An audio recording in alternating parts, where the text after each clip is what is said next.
Overseas France consists of all the French-administered territories outside the European continent, mostly relics of the French colonial empire.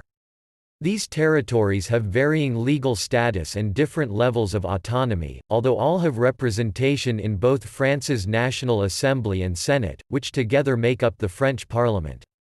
Their citizens have French nationality and vote for the President of France. They have the right to vote in elections to the European Parliament.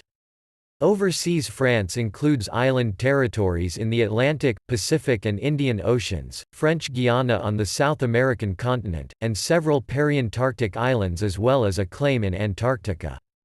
Almost all inhabited French administrative divisions outside Europe are classified as either overseas regions or overseas collectivities. These statuses are very different from one another from a legal and administrative standpoint. Overseas regions have exactly the same status as mainland France's regions.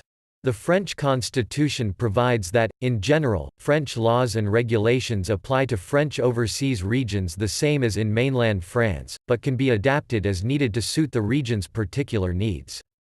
Hence, the local administrations of French overseas regions cannot themselves pass new laws, whereas the overseas collectivities are empowered to make their own laws, except in certain areas reserved to the French national government. The overseas collectivities are governed by local elected assemblies and by the French Parliament and French government, with a cabinet member, the Minister of Overseas France, in charge of issues related to the overseas territories.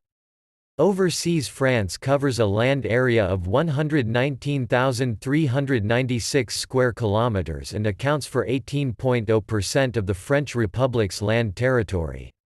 It has an exclusive economic zone of 9,825,538 square kilometers and accounts for 96.7% of the EEZ of the French Republic.